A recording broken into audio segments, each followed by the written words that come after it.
And we are live. And we're live. We are talking in real time to you, the viewer. Yes. Isn't that wild? And we're here with Mike Hosticka, my sister's boyfriend. I've known you for more than, I don't know anymore. I can't. A long time. But you guys are in San Francisco, and so it's cool to have you on the show. And yeah. It's so light. It's so light out here too. It's the best time of light. If that makes sense. But today, Kyle, you and me are going to know nothing. Contrary to usual, usually we're absolutely experts on everything. And we know everything that we talk about. Mm-hmm. But today we know absolutely nothing because we're going to be talking to Mike, who has a lot of experience in 3D mapping.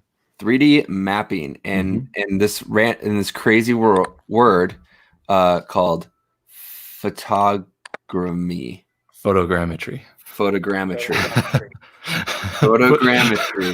Sorry, I couldn't see the whole word because I went to edit the title so I could pull it up, and it said photogra, and I was like, I'm just gonna guess what the last half of that word is.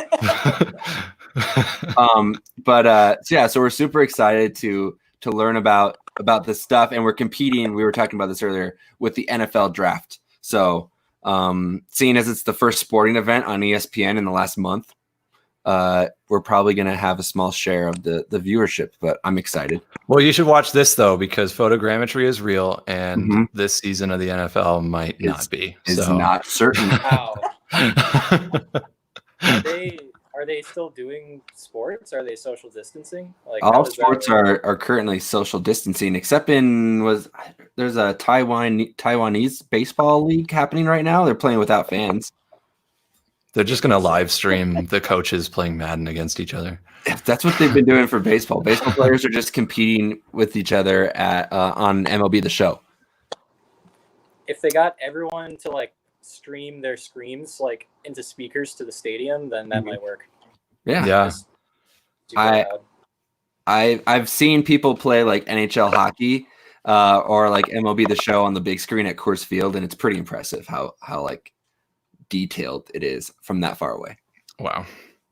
Well, what this show currently has to do with photography and video games at the same time. Mike, you've worked on a couple of pretty big titles, especially, well, not the one that's out now, but you've worked on Call of Duty games in the past.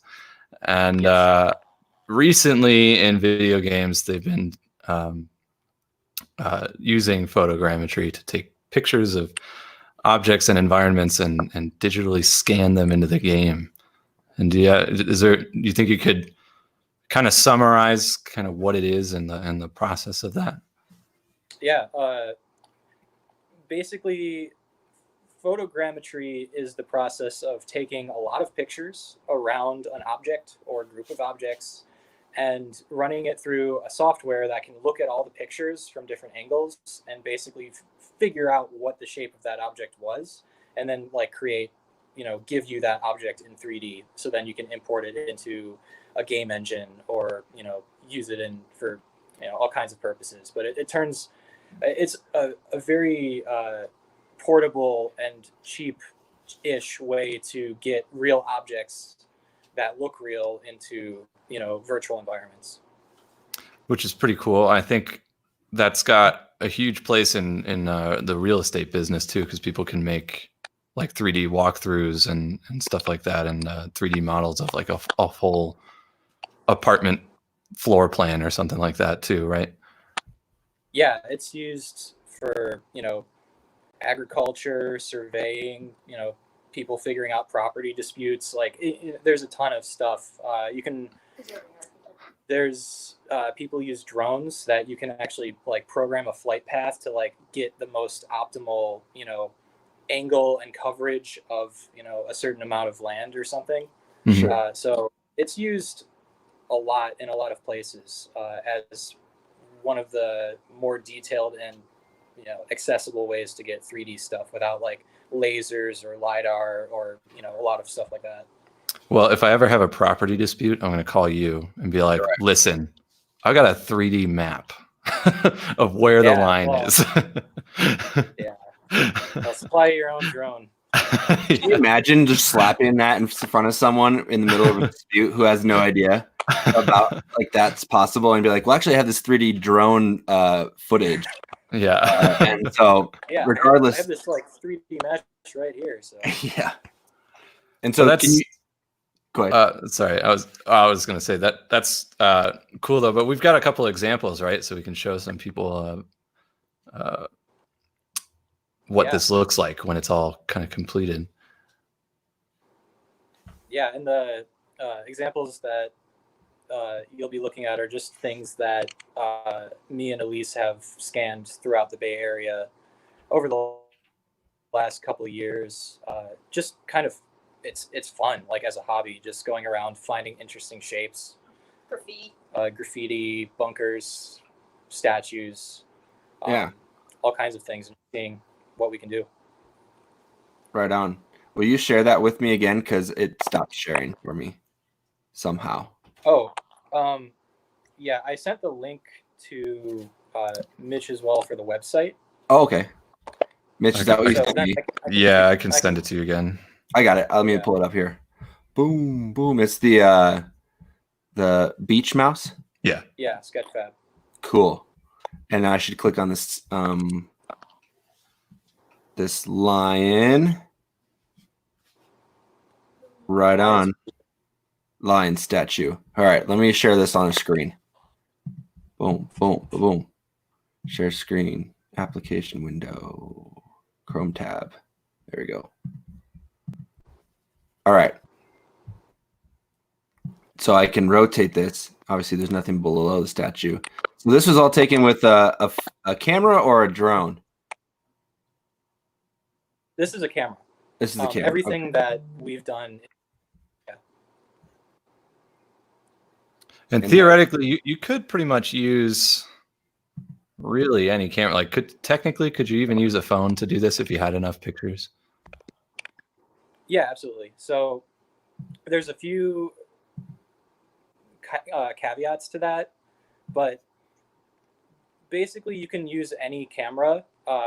The lower resolution the camera is, the more pictures you have to take, and the closer you have to get to take the pictures. So it's basically like the more pixels you can get in a camera, the less photos you have to take. Gotcha. So if you have a Fuji GFX 100, you take like 2 pictures and it's done. I mean, that would be.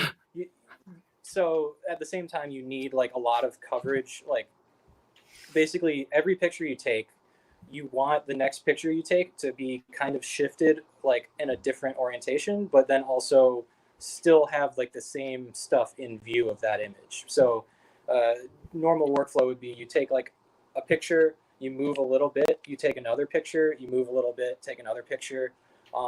Something like this lion, you'd probably take 50 or 60 photos around, the perimeter of the lion, and then feed them into software, and then it would basically process and do the rest. Does white balance make a difference, or how cameras handle white balance make a difference between using a regular camera and a phone? Yeah, that's another big thing, is that the one benefit of using like an actual camera and not a phone camera is that you really want control over the manual settings. Sure. So you don't want it to be changing exposure every photo, because it's eventually going to stitch all these photos together. Right. So you want the same white balance, the same zoom, the same, basically the same settings for each photo. So you kind of want to find like a good average exposure, and then get the whole model with that. So the wider range you can get out of like a single exposure, the better as well. Sure. And does it kind of hold so is that the exact like color and shades of like kind of wear on the line as it would be in real life? So it takes it's colors and everything. It takes the colors as they look to the camera. So it's going to be white balanced the same way that the camera is white balanced. Oh, okay. Yeah.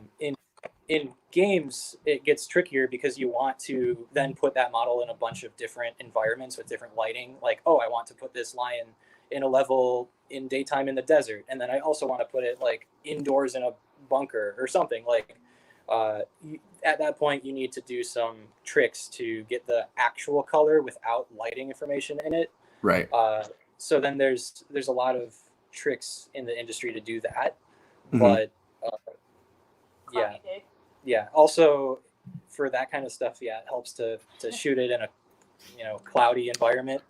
Right. Shadows really mess it up for two reasons. They give like very harsh directional lighting to the object, which is really hard to paint out. And also it just makes it a lot harder to use a single exposure or across the whole thing. Like, on the bright sunlit side of something, it's going to be either way blown out, or the shadow side will be way blown out. So the more overcast, the better. Sure. It's just like a real portrait. It's the same kind of rules apply. And so that website are actually all the ones on that page on that website are actually poor examples for in-game assets. We took those for fun. Yeah. So the lens too, I would imagine you probably don't want too wide of a lens when you're doing something like this, because you might run into some distortion maybe, right? Is it better to be a little bit zoomed in? The less distortion, the better. But it's important to just be consistent. So like, you don't want to be zooming in every other photo. Like the software, most of the different photogrammetry software is really good at looking at a bunch of pictures and calibrating them and figuring out what the lens configuration was for it. But you just don't want it changing around a lot. So, and I wouldn't use like a wide angle, lens for this kind of thing. So if I was doing like a full circle around like this statue, and there was something in my way that meant I had to either get closer or further away than I was in the last picture, there's enough leeway then with the software that it'll make up for that or fill in that little error? Yeah, absolutely. You don't have to stand the same distance away. You just want the zoom to be the same. So actually, one of the recommendations I have for people trying to get into photogrammetry is to, don't use a big heavy camera, because you're going to be moving around and like in and out of like crevices and stuff a lot, like trying to get, all the angles of an object like this. So you're going to be on top of it. You're going to be like, crouching down, and like once you're taking like 50 or 60 photos, on a warm day with a heavy camera, it's going to become taxing. So the like small lightweight cameras are more practical, Sure. and especially for game assets, when things get put through a lot of filters and hand editing afterwards. It's more kind of like practicality wins over like pure quality, and like you make up for a lot of that stuff later. So it really depends on the target that you're trying to go for.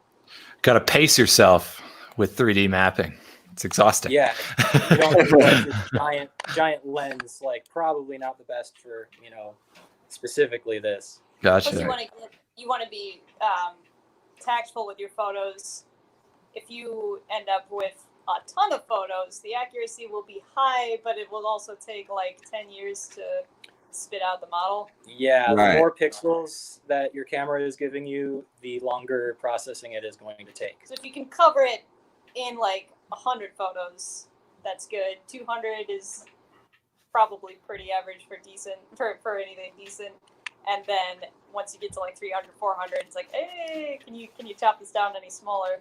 Yeah. So if you can get the stuff in the image that you need, and then move on to the next one and the next one, but you don't overdo it. You can't overdo it or underdo it, I guess. Right. Yeah.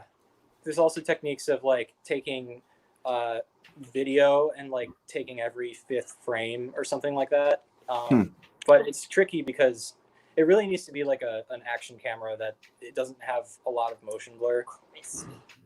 Crisp. Like, because motion blur is gonna mess with it too. Right. That's why taking smaller ones is hard, because getting the focus on it, like on the whole object at once, it's hard if it's like a small item. Yeah. Doing But like a ring would be very difficult. I can I can screen share the file for this lion. Sure. And kind of show like the process. And what Yeah, that looks that'd be like. awesome.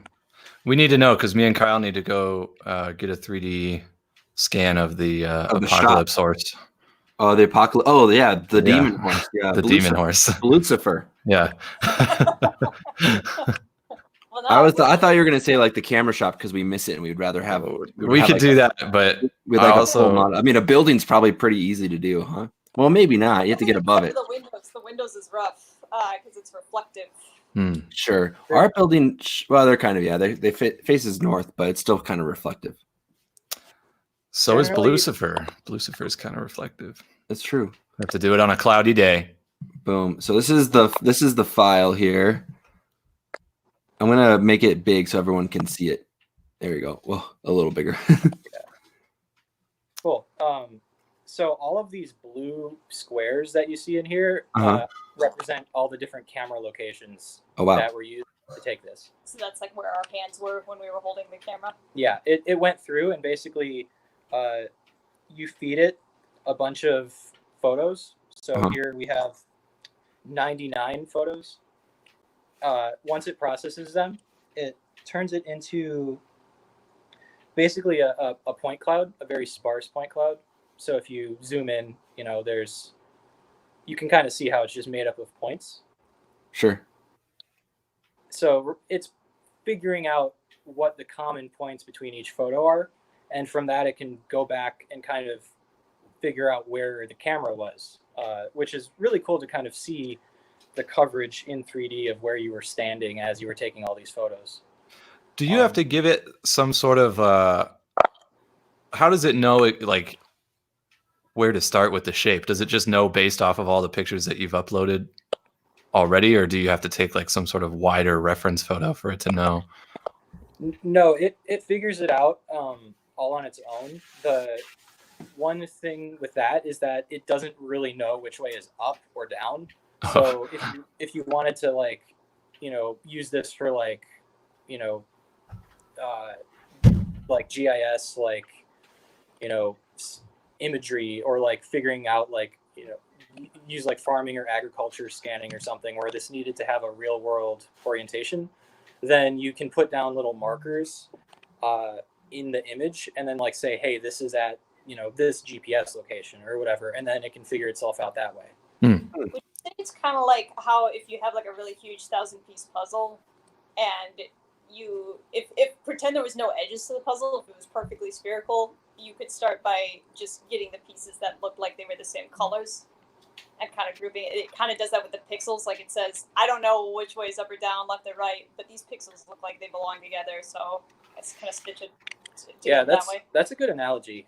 It's like you can take a puzzle and take all the pieces and you don't know what orientation. Like you can just start putting pieces that look similar together without knowing what the full picture looks like, and that's kind of what the computer does. This is both like kind of mind-blowing but also terrifying at the same time because that program is really freaking smart. Yeah. Can anyone download this program? Or I mean, obviously, probably, right? You just purchase it.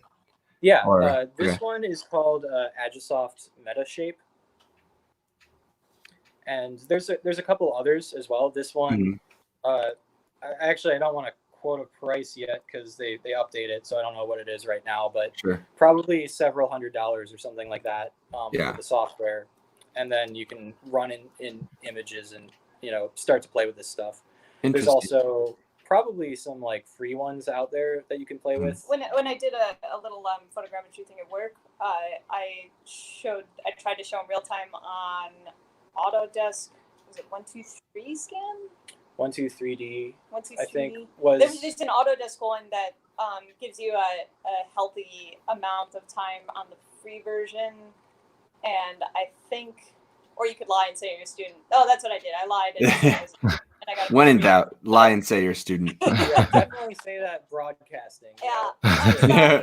Just get into movies cheaper and. But there are. That one's not that expensive, I think, even if you buy it. And it's not as good as Agisoft, but the process is similar, and the scan that I did like while I was showing turned out pretty okay. Sure. Yeah. There's also a trial for this. I think Gotcha. it's like 30 days, and then it like shuts off your ability to save until you pay for it. Gotcha. But yeah, it's definitely Could always try. accessible. Do you need what kind of? Oh, go ahead. Oh no, you can go ahead. What kind of setup do you need computer wise for something like this? Like my computer gets angry when I have too many photos in my Lightroom. Like so it's. Yeah, it's GPU heavy. You want. Yeah, it's a mix of CPU and GPU. You like you can like process it on almost anything, like on a brick if you wanted to, but it would take a lot longer. Okay. So really, like, some companies will set up like render farms of just a ton of machines to like process this stuff, just throughout multiple computers, and they have like a back end to set that up. But for the most part, like if you're willing to wait a couple hours or run it overnight, or, sure, it's accessible. I think like if you have a decent laptop or whatever, like I run this stuff on my laptop fine. Okay. So Sweet. It's just a waiting game. You know what would be interesting, also expensive, but what would be interesting is if we did it with film. We got film scans and then made that a 3D model. That'd be like a total clash of worlds. Yeah. Could be like the first people to ever do that, probably. We'll do it with your 4x5. Yeah, it'll be even that more expensive. Well, maybe we'll make some money on it. There we go. Yeah. If you send me the files, I'll process it. There we go. Teamwork. I don't know what the search term, what the best way to search for them is, but on this website, this Sketchfab website, I think a lot of the folks who are doing like trying to scan a whole castle or something like that are definitely finding the best practices for converting film or footage into 3D scans, because there's a lot of like architectural stuff that they want to capture that's just not feasible with anything on foot. Or like having historical imagery of something from multiple angles. So for the best practices in that regard, I think maybe you could find some tips and tricks on this website through other people who are also uploading 3D scans. I don't know what to search for. It's film 3D model. Yeah, I'm not sure. I'm not sure what the best way to find it's out of world I've looked anything into. Big, anything like if you find the people who are scanning castles, they definitely use video. It kind of reminds me of that commercial that was going on for a while from what was it? Was it Cisco? It was a big company, but they're like, we're using our software Microsoft to like preserve like ancient ruins and whatnot. Oh yeah. I'm not sure. There's a couple of methods. They also use I forget the name of it, but there's also like a thing where you take a camera in a stationary position, and then you take a very bright flash from different angles around the object, and that's used, and then you basically get like a 3D reconstruction of just that angle of it, but with extreme detail, like seeing little chisel marks and flakes of grains and everything. And they use that for more like archaeology purposes, like finding an arrowhead that you really want to get the chisel marks on. Mm-hmm. Interesting. This is crazy. So to kind of recap for anybody who's watching that maybe thinks, oh, I'm not going to do that. It's really, you really could, if you have a decent enough camera that has some manual control and you have a kind of a cloudy day and you have some patience, you could get that trial to that. What was the site called again? This one's Agisoft Metashape. Agisoft Metashape. And then there are a few other free ones, it sounds like. But you could start, especially now when you've got nothing to do, maybe you could make a model of your car or a plant. Yeah, you can make it. Yeah, that would be interesting. Here, I found the website. It's agisoft.com. If only we had a a code for people to get a discount. Anyways, it's like we told them you just lie and say you're yeah. You just gotta tell them where you found this. They're gonna be like, what? We're all students of life. Exactly. So I just posted it in our comments. It's agisoft.com. The website looks pretty cool too. So it kind of looks like a Call of Duty map, to be honest with you. But there's mobile apps. I haven't tried one in a while, but it's definitely worth googling, like which mobile apps are currently the top ones. My Mitch, my thesis partner back from Ringling, he's still here in the city, and he currently works at I think it's called the app they make is called Displayland, and this is one that is definitely meant for using your phone to make photogrammetry, to make the 3D models. So very, very beginner friendly, and then to also upload to like the master viewer of everything, like location based, seeing where the different models are. I think it's called Displayland. I have not actually used it extensively yet, but it seems pretty cool, and he enjoys the project a lot. So it's like, and that's free. It's this stuff's becoming more and more accessible. Like, 7 years ago, it was kind of like cutting edge, and like big studios were starting to look at it. Sure. And now it's just like, there's apps for it.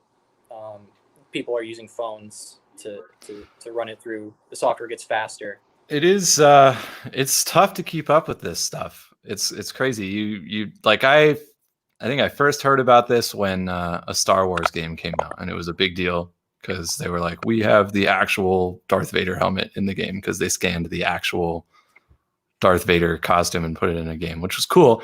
And I think that was like 2015 when they did that. And now it's like, now that you say that it's become so much more accessible. Like at the time, that seemed like only a handful of people in the world could maybe do that kind of thing, and now it's like all of a sudden it's in the hands of, it's literally in a phone in some cases. So it's would you say it's probably one of the more popular ways to create an environment in a game, or even like just any kind of animated if you want a realistic looking game, doesn't work so good for for certain things. Like, I'd say doing a full environment, for a game you want to have individual assets, like, I have this big boulder, I have this patch of grass or this tree, and now I can arrange them however the design calls for. So I don't think it's really helpful to scan like a big area all as one mesh, because it's hard to do much with that. Mm-hmm. But I'm pretty sure that, like, for realistic, like photorealistic games, I think ever since like 2015, 2016, pretty much every rock, every cliff is now uses photogrammetry. Like, if you noticed that rocks in games started looking really good after 2016, it's because everyone switched to just scanning them. How about the Normandy sand? The sand on Normandy Beach? Yes, the sand on Normandy Beach is scanned. Yeah, scanned sand. Whose footprints were those? Were those World War II soldiers, or were those your footprints? Those were my footprints. Pam wants to know where to have your images printed into a 3D object. Like, where you can take images, like where you can take a scan that you have and have it printed. Yeah. Was that? Would be, I don't own a 3D printer, so we've only done it through Shapeways, which I don't know what the overall view of Shapeways is. I like it. It's expensive, but I mean, so it's, in my point of view, owning and operating a 3D printer. So using the sand, they have a sandstone option. So when we've 3D printed our 3D scans, we're using the full color option. And it's turned out pretty good. Like, it's got a rough quality. Unfortunately, the only example I have is stolen. I enjoy the quality. I thought it was pretty good. I definitely thought it was worth the money. Obviously, the bigger it is, the better the quality is going to come out with the sandstone. But it is an expensive material. Right. Definitely hollow it out if you we did the one thing for the process between these models that we have just from the direct process of the images being built into 3D models leaves you with the topology that is messy and very, very dense. So it is definitely recommended to, there's several different ways to do this. I don't know how much detail to go into because there's a lot of different ways to do this, but whatever 3D programs you've got access to, if you can bring it out of Agisoft and into something where you can reduce the topology without eliminating the detail too much. Sure. So whatever you say, you just eyeball it, reduce it. Like there's ZBrush, you can kind of do it in Maya now. I know that there's what? Oh, a fun fact. I think the Denver Public Library has a 3D printer and like a big program there. Oh, that's cool. And so like they get like group up, they like do like group meetups and they like they'll print stuff, random stuff for you. I went and checked it out when like 3D printers were like very fresh. And they had this like sick one that was just like, you know, it was very large. But it did a really cool job. It was printing out like spoons and stuff. So awesome. I hope there's a lot of printers in libraries. Yeah, I'm looking forward to printers getting more full color capability because it would be really cool. Like, Sandstone is the only one I've seen that's good. Yeah, we've seen the Shapeways colored sandstone, but like even more options like plastic. Like I don't know where the tech is at with that, but the idea of scanning like a place or a person or a pet or whatever, and then turning it into a 3D model, and then also getting a 3D print of that model with like the colors and everything correct, seems pretty cool. They should definitely hollow that shit out because otherwise it's very expensive. If you're the model, like when we take models, they're messy, so we have to clean. If we want to print them, we have to clean them up some. And for anyone who's thinking, I'd really like to print this, you will save a lot of money if you make it as hollow as possible. Yeah, without breaking. Without breaking, it's got to have a minimum thickness. But that's the nice thing about Shapeways is they have a lot of tools that let you, like they preemptively have some tools that try to make a good guess at, this looks like it's going to break for this material. We would advise against printing this. I've never had one that passed 100%. There was always like kind of mystery areas. Sure. So I think anything that's red is enough to worry about. So, and then if you're like, you know what, I really don't give a fuck, they let you, there's a little button somewhere in there. I haven't seen it in a while, but I'm pretty sure that last time I printed something, it did give you the option to say, print it anyway. I see your warnings. I don't give a shit. Just print it anyway. So, but Mitch, you're provides a lot of tools. I like. I'm sorry. All the people to drop the big words on our broadcast. Your blood. Oh, did I use a? No, you're okay. Sorry. I'm sorry. But I'm gonna post. You said Shapeways, right? I pulled that up too. So, for 3D prints, if you use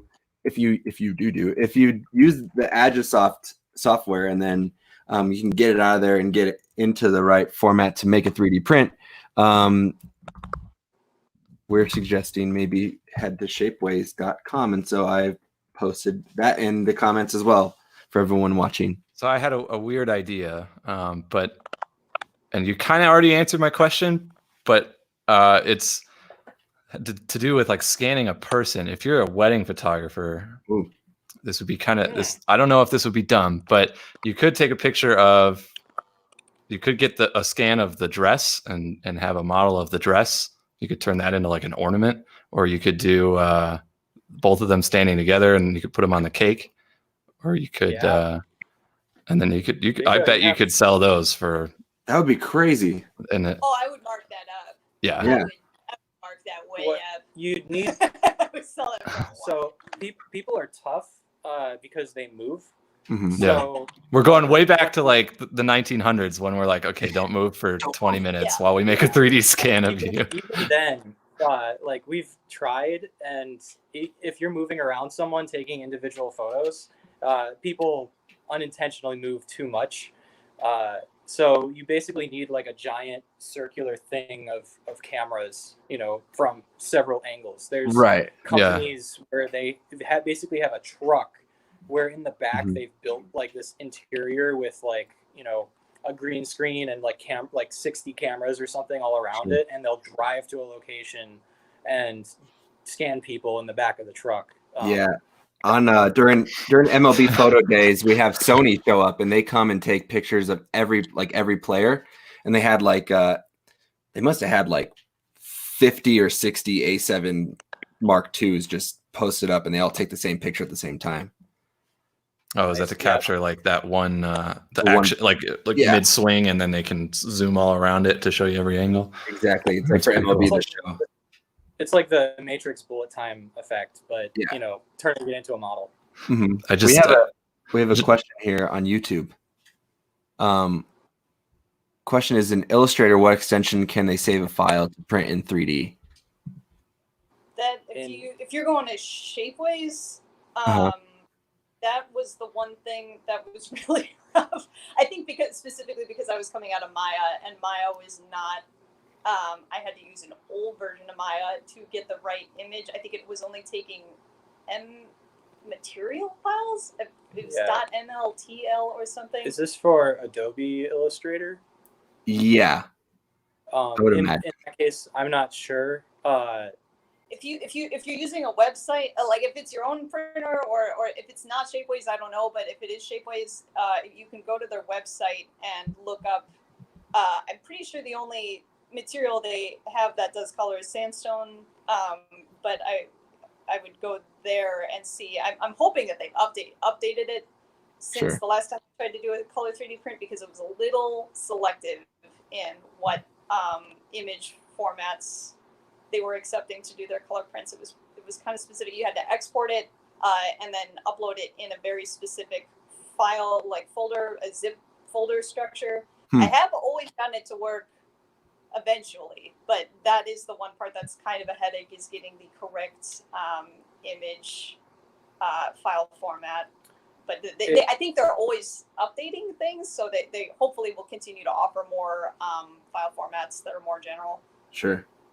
Yeah, it depends too. If you're talking about taking like a vector Illustrator file and turning that into a 3D model, then I'm not too familiar with the world of Illustrator, so I'm not sure if there's just like an export option in there, or if you have to use a different piece of software. At the end of the day, you have to look at Shapeways, see what formats they support, and then figure out like how to get, you know, something from Illustrator into there. But like if you have text or something, like a vector, you know, image that like you wanted it to be like extruded and then made into 3D, I'm not sure. It would have to go through some 3D software, I'm assuming. Interesting. I think they have some basic, actually. They might have started adding in some basic like designing, like you can even very, very basic, but like you can design through. I might be completely mistaken if it was Shapeways, but I thought they're always updating with new tools. I know you can customize things, like you could put engraving or like text onto models. So I don't know if maybe they do have like they've expanded what kind of things you could submit, or if it's just vector stuff. And also if you have questions, or if you're looking for them to expand file types, they've been pretty responsive to me when I email them and ask questions. So sure. Yeah, it's a big world that's changing all the time. Yeah. So it's really like going to come down to just going there and seeing what they support. If you can't do it now, you might be able to do it tomorrow. In a couple months. Yeah, exactly. Yeah, exactly. It's changing. You can make yourself in with all the photo stuff. You can make yourself into like a game board piece. Really, yeah, that would be interesting. Good. You know, if that is a dream that you've had. You know, I could. I want to be my own Monopoly piece. You know. Yeah. It's like pull that out on like, you know, a meeting or something, like, oh, you want to play Monopoly, and it's just all you as the me like in different like poses or riding different like automobiles, and then at the end you just I win. Yourself on the walls. Exactly. That's awesome. Well, this was super informational, and I wish I had discovered this sooner. That way I could have spent, well, we have another, Denver extended their stay home orders to like May 8th. So maybe we have a couple more days. I can go walk around and take a picture and give it a shot, you know? a picture. Oh, yeah, there's no people in the way. You know? I could take No people in the way. no people in the way. Yeah. You could make. I could do like. I wonder how long it would take to do the inside of Coors Field. Oh, I was gonna say that, but would that's take probably forever. easier with a drone than Yeah, you're right. That's a Because good you'd have to get drone one. the tops. Yeah, you can't drive. I can't even fly a drone near Coors Field. So Yeah. We've done some like while we're hiking. Mhm. I haven't posted anything in a while, but we've done some like take 10, 20 pictures, see how it turns out. And sometimes it's surprising. interesting. That's how I feel about panoramics. It sounds like kind of Yeah. the same. It's a much more crude technology now compared to this, but Right. Lightroom does such a great job at stitching stuff together. I just do like literal pot shots of like handheld panos, and I'm just like, well, maybe it'll stitch it together. And you'd be surprised. Like actually, when I was visiting you guys and we did, that's when Lightroom really blew my mind, was when there was pictures of the ocean with waves that it was able to stitch together, and I'm like, Oh, how did it know to put? How did it? that is impressive. I don't get where where there had to be a line, because there's nothing Yeah. to match up. It would have changed, but Just did it for you. it did it. I don't know how it did it, but it did it. Before we wrap this up, Mike, is it your birthday?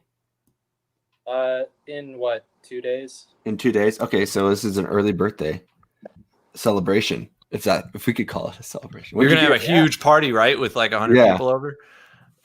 Yeah, absolutely. Like everyone standing, as close together as possible. Mhm. Well, we're in San Francisco, so we have roommates.